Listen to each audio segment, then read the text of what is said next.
नमस्कार प्रिय दर्शकों, स्वागत है आपका हमारे YouTube चैनल। माता लक्ष्मी कहती है, घर की ये 5 चीजें कभी दूसरों को नहीं देनी चाहिए। आज हम आपको मां लक्ष्मी की एक प्राचीन कथा सुनाने जा रहे हैं। इस कथा के माध्यम से आपको पता चल जाएगा कि एक स्त्री को अपने घर की कौन सी चीजें दूसरों को नहीं देनी चाहिए। जो भी स्त्री यह चीजें दूसरों को दे देती है, मां लक्ष्मी उसके घर को छोड़कर चली जाती है। इसीलिए दोस्तों, आप इस कथा को पूरा जरूर सुने, क्योंकि आधा अधूरा ज्ञान घातक होता है। जो भी इस कथा को पूरा सुनता है, मां लक्ष्मी उसकी झोली खुशियों से भर देती है।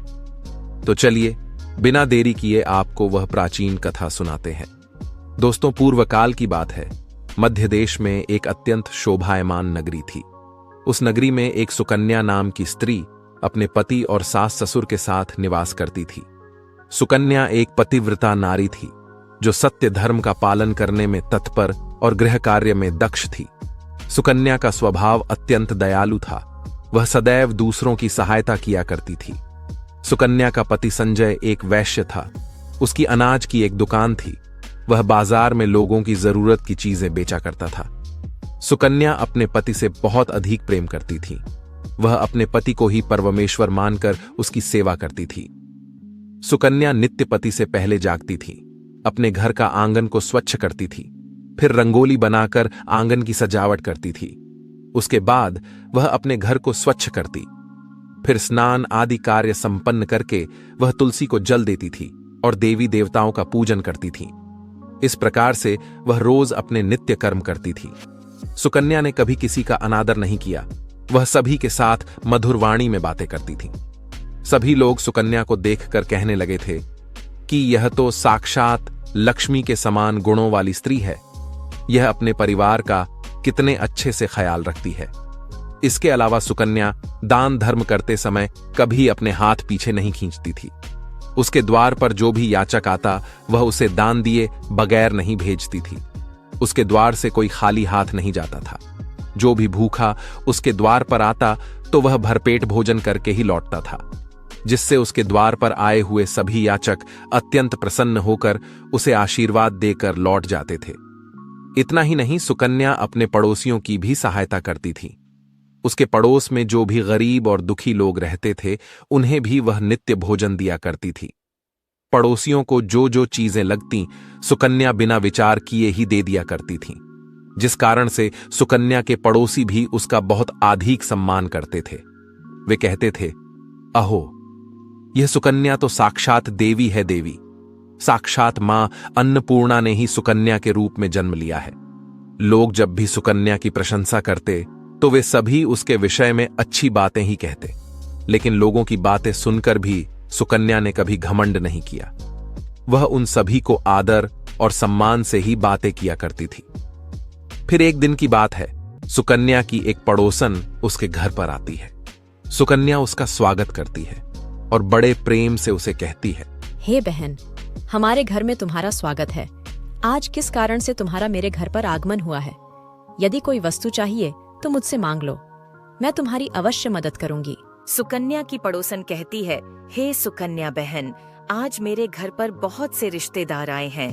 उनके लिए मैं भोजन बना रही हूँ, इसीलिए मैं तुम्हारे पास रोटी बनाने के लिए चकला बेलन और तवा मांगने आई हूँ। यदि तुम कुछ समय के लिए मुझे चकला बेलन और तवा दे दोगी तो बड़ी कृपा होगी।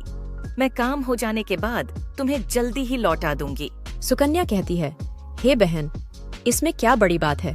अभी मुझे चकला बेलन की आवश्यकता नहीं है, इसीलिए तुम मेरा चकला बेलन और तवा ले जा सकती हो। रुको, मैं अभी तुम्हें लाकर देती हूँ। फिर सुकन्या रसोई घर में जाती है और रसोई घर से चकला बेलन और तवा लाकर उस पड़ोसन को देती है। तब पड़ोसन कहती है, हे बहन, तुम्हारा बहुत बहुत धन्यवाद। आज तुमने मेरा काम सफल कर दिया। मैं अपने मेहमानों को भोजन कराकर तुम्हारा चकला बेलन जल्दी से लौटा देती हूँ। सुकन्या कहती है, हे बहन, चिंता की कोई बात नहीं है। जब तुम्हारा कार्य पूर्ण हो जाएगा, तब तुम मुझे लौटा देना। फिर वह पड़ोसन सुकन्या का चकला बेलन और तवा लेकर चली जाती है। कुछ समय बाद अन्य एक स्त्री सुकन्या के घर पर आती है। सुकन्या उसका भी प्रेम से स्वागत करती है और पूछती है, पधारो बहन, आज तुम्हें मुझसे क्या काम है? संकोच ना करो और बताओ, तुम्हें मुझसे क्या चाहिए? मैं तुम्हारी मदद जरूर करूंगी। तब वह स्त्री कहती है, हे बहन, मेरे घर में बहुत गंदगी हो गई है और मेरे घर को साफ करने के लिए मेरे पास कुछ भी नहीं है। इसीलिए मैं तुम्हारे पास झाड़ू मांगने के लिए आई हूँ। यदि तुम्हें कोई समस्या ना हो तो कृपा करके मुझे अपने घर की झाड़ू दे दो। मैं अपना घर साफ करके तुम्हें झाड़ू लौटा दूंगी। सुकन्या बिना विचार किए ही कहती है, हे बहन, बस झाड़ू ही तो है, इसमें क्या समस्या हो सकती है? तुम रुको, अभी मैं तुम्हें अपने घर की झाड़ू लाकर देती हूँ। इतना कहकर सुकन्या घर के अंदर जाती है और झाड़ू लेकर आती है और उस स्त्री को दे देती है। वह स्त्री सुकन्या के घर की झाड़ू लेकर चली जाती है। फिर कुछ देर बाद अन्य एक स्त्री सुकन्या के घर पर आती है। सुकन्या उसका भी बड़े प्रेम से स्वागत करती है। सुकन्या कहती है, पधारो बहन, क्या बात है, आज मेरे घर पर किस कारण से आना हुआ? तुम्हें जो कुछ भी चाहिए निसंकोच होकर कहो, मैं तुम्हारी सहायता करने का प्रयास अवश्य करूंगी। तब वह स्त्री कहती है, हे सुकन्या बहन, तुम बड़ी दयालु हो। मैंने तुम्हारे बारे में बहुत सुना है और तुम सभी की मदद करती रहती हो। इसीलिए मैं तुम्हारे पास एक छोटी सी मदद मांगने के लिए आई हूँ। सुकन्या कहती है, हे बहन, संकोच ना करो, तुम्हें जो कुछ भी चाहिए मांग लो। यदि मेरे बस में होगा तो मैं मना नहीं करूंगी, मैं तुम्हारी सहायता अवश्य करूंगी। तब वह स्त्री कहती है, हे सुकन्या बहन, आज मेरी बेटी को देखने के लिए लड़के वाले आ रहे हैं, इसीलिए मैं चिंता में हूँ। मेरे पास पहनने के लिए एक भी गहना नहीं है, तो मैं अपनी बेटी को क्या दूँ? उसके पास पहनने के लिए अच्छे वस्त्र भी नहीं है, इसीलिए कृपा करके मुझे आप थोड़े गहने और वस्त्र उधार में दे दीजिए, केवल एक दिन के लिए। जब लड़के वाले देखकर चले जाएंगे तो मैं तुम्हारे गहने लौटा दूंगी। उस पड़ोसन की बात सुनकर सुकन्या कहती है, बस इतनी सी बात?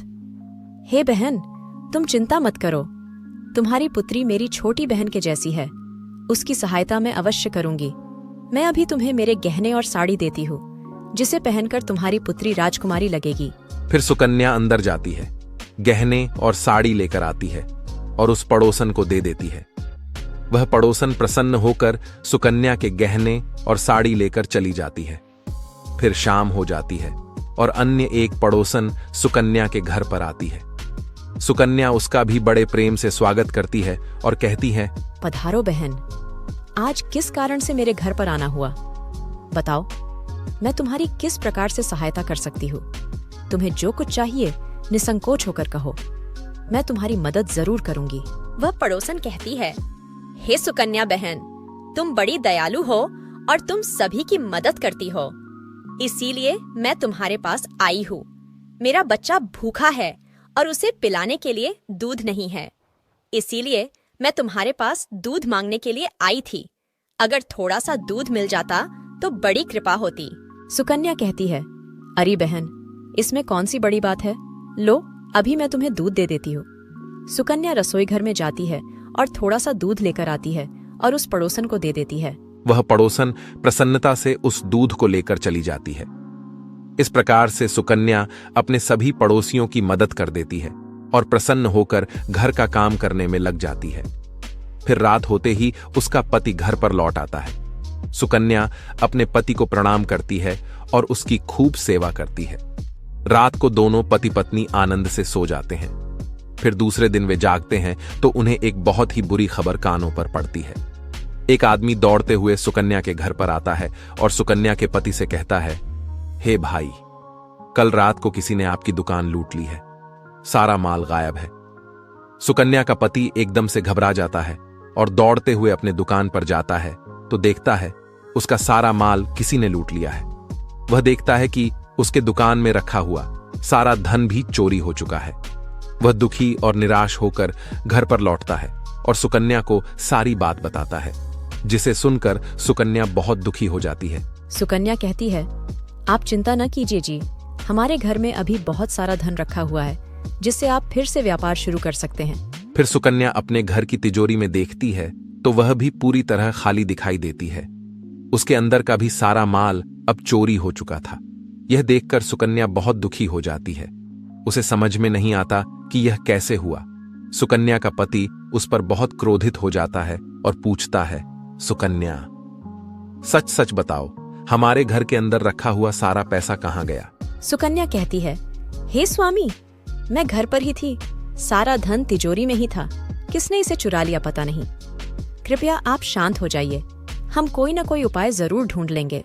सुकन्या का पति कहता है, ये जो तुम दूसरे लोगों को घर पर बुलाकर खिलाती हो, अनजान लोगों को घर में बुलाती हो, उसी का फल है ये। उन्हीं में से किसी ने हमारे घर का सारा पैसा चुरा लिया है। क्रोध में आकर सुकन्या का पति उसे भला बुरा कहता है।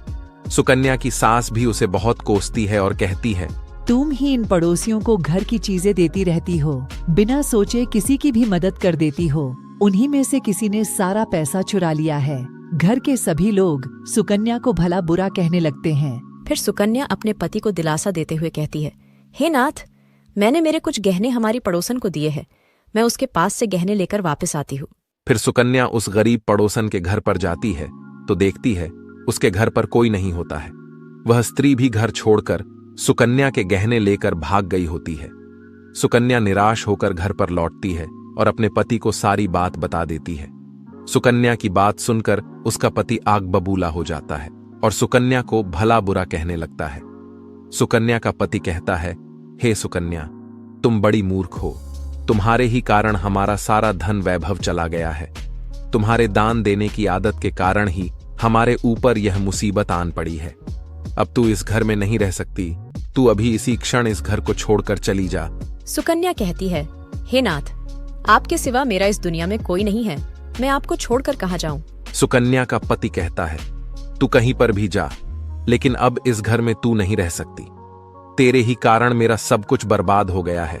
तू इस घर में रहेगी तो बचा कुचा सब नष्ट हो जाएगा। सुकन्या अपने पति को हाथ जोड़कर विनती करने लगती है, हे स्वामी, ऐसा ना कहिए, मैंने कोई अपराध नहीं किया है।